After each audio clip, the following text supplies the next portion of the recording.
Hey, it's your boy back in the house, and today's video is about 3 reasons to why you could not lose weight on a calorie deficit. And I'll exactly go over these 3 reasons, what are they, and how you can impact them so next time when you try a calorie deficit, you can actually succeed and get your desired result of weight loss. Now, before we start with this video, I want you to go down below, leave a like, comment, and subscribe, and press the bell button to get notified when I upload a new video, because I upload some really banger videos when it comes to weight loss.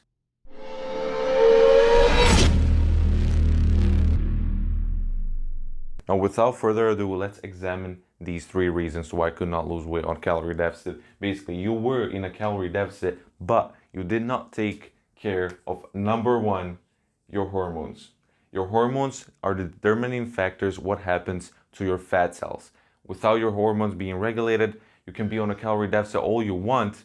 It won't work if you don't not take care of some crucial hormones that control your fat cells. The first hormone that is crucial to understand is insulin hormone. And insulin hormone is the hormone that's actually, I'm gonna make this easier to understand. So basically, after you eat a food, you eat it, that food goes into your body when it's digested, and it turns into glucose. It turns into blood sugar.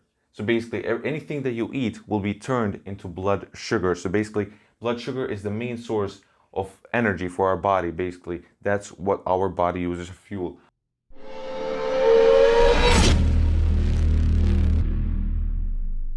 Our body doesn't use calories necessarily. It turns those calories into blood sugar, and that's how they get used in our cells.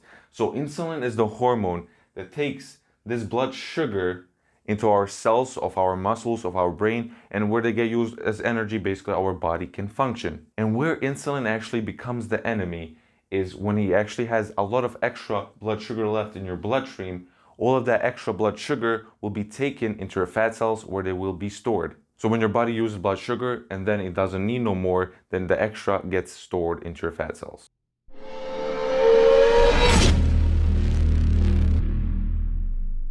I'm gonna pop a picture on the screen. I don't want to really go into detail, but this is glycemic index and glycemic load of foods. So basically, that number next to that food tells you how much blood sugar does that food actually spike in your bloodstream. So the higher the number next to that food, the worse that food for you is to when you want to lose weight, because it spikes blood sugar more. As you can see, we're not really examining calories. We're examining how much do those calories spike up blood sugar in your bloodstream. Still calories matter, but all calories are not the same, and you need to understand that. They totally differ in how they affect these 3 factors.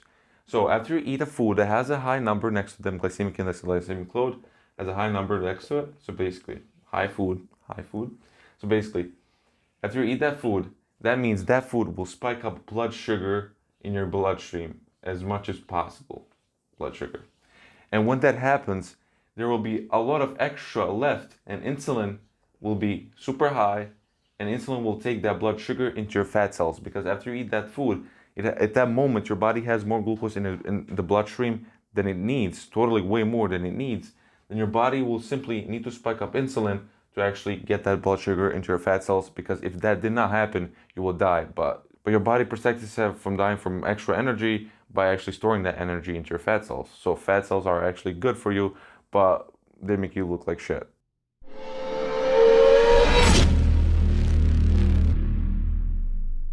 And also insulin sensitivity, that does not really examine the hormone itself. It examines how your cells react to your insulin. Basically, for example, your muscle, and that tells you how those muscle cells respond to insulin. How well are they able to take in glucose as their energy? Insulin resistance or type 2 diabetes is basically developed if you to always eat foods that are high in glycemic index and glycemic load, and that will actually over time, when you constantly have high blood sugar, your cells, because there's way too much insulin in you constantly, that means your cells will start being resistant because your body adapts. And that means your body will have less energy, you will be more fatigued, and all the extra energy that you could be using for all the work you could be doing, all the energy you could have, that extra energy will be going into your fat cells, because after your body cannot actually use it, only place it can go is into your fat cells directly, because fat cells are the only cells that cannot be resistant to insulin. They are always insulin sensitive. And that's an interesting thing and a beautiful thing actually about fat cells, because if that did not happen, if they actually could get resistant to insulin, you would probably die.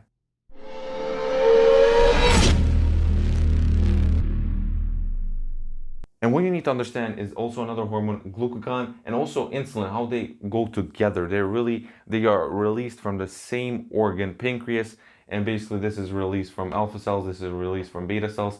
And what they do, for example, to understand what they do to your fat cells, I actually need to explain to you how fat cells work. Basically, this is your fat cell, and then basically there's a fat person, this looks like a teddy bear, and their fat actually is made out of adipocytes, basically fat cells, and this is adipose tissue, aka your fat. So this is a piece of fat, and exactly this is actually this fat cell. So all of the fat cells have little triglycerides inside of them. These are energy molecules that your body uses for fuel. So basically this is the base form of how your fat looks like.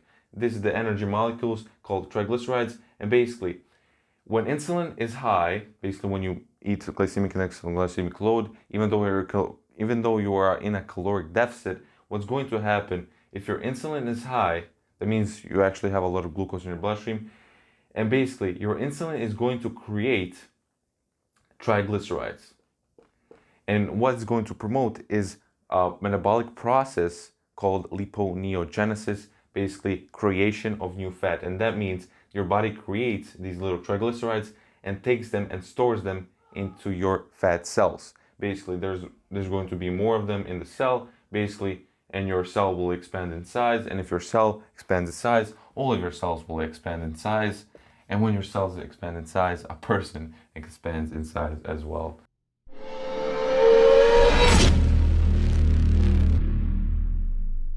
And the opposite thing that happens when you have low levels of insulin hormone, what that's going to do, that's going to tell your pancreas to increase the production of glucagon. And glucagon is the hormone that spikes up after you have low levels of insulin. So glucagon tells your brain that you did not eat enough. So basically what's going to do, it's not simply going to give up on you and so your body just die. What it's actually going to do is tell your body to create energy out of your fat cells. And basically what he's going to do is going to promote a process called lipolysis, basically burning fat for energy. And he's actually going to take these triglycerides and take them out of the cell, basically into your bloodstream, and then they're going to go to your brain, to your liver, to your muscles, basically where they get used as energy. And that is called lipolysis, burning fat. So we need to increase the production of glucagon and lower the production of insulin and increase the insulin sensitivity so our cells actually react to insulin. This actually goes much deeper. This might be a little bit confusing to why sensitivity is actually important to insulin. It's just all the extra will go into your fat cells, and you need to actually have sensitivity so your body can actually use the glucose in your body. Also, cortisol is a stress hormone, actually turns your muscle into fat. I don't want to go much deeper into this. Let's go to a second reason to why you cannot lose weight on a calorie deficit is because of inflammation.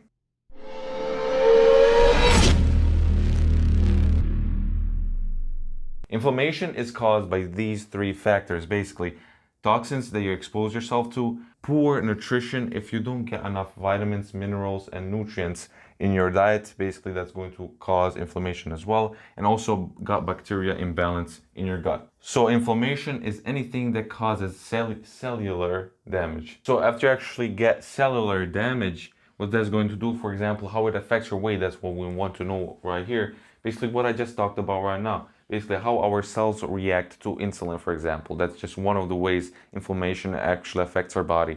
It actually promotes insulin resistance. When we are insulin resistant, our body needs to spike up more insulin, and more insulin equals more weight gain. We can go deeper into this in another video.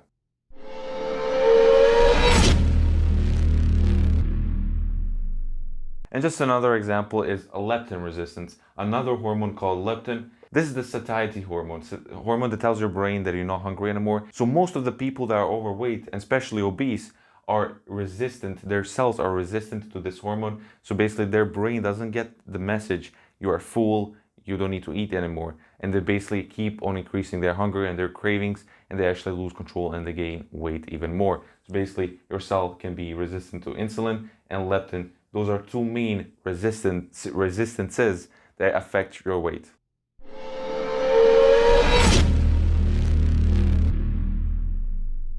Now, the third reason to why you could not lose weight on a calorie deficit is your gut microbiome, and the importance of gut microbiome nobody actually talks about, but this is so crucial if you want to lose weight. One of the reasons is because gut bacteria, gut microorganisms actually 10 to 1. This is how many, so this 10 number actually tells us how many microorganism cells is there per every cell of human body. So for every human cell that we have that makes us, we have 10 more bacterial cells on it. And most microorganisms are located in our gut. The main microorganisms that we are right now talking about that actually affect your weight the most are bacteria, but there are also other factors that actually come into play. Just one of the ways that gut bacteria actually makes you gain or lose weight is actually studies have shown that researchers can predict with 90% accuracy is some person overweight or is it actually healthy weight just by examining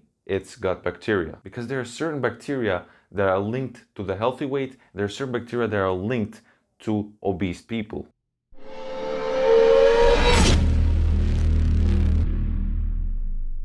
So researchers weren't really sure, is the weight actually just from bacteria or something else? But what they did, actually, they took two mice, one obese and one was healthy weight. They took the bacteria from the obese mice, transferred it into the skinny mice, and those skinny mice gain weight rapidly because those mice right now, actually studies have shown that your body can actually extract more calories from foods determined by what kind of bacteria you have in your gut.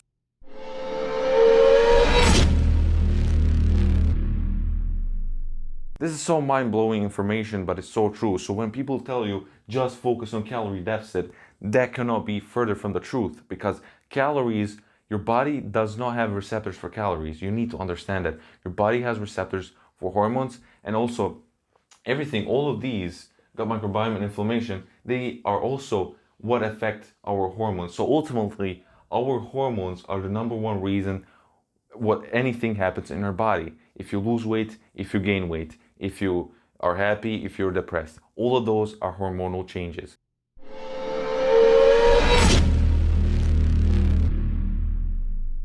So basically, how to fix your gut microbiome, basically eat more fiber because good bacteria like fiber and they actually feed off fiber. Your body cannot digest fiber, you need to understand that.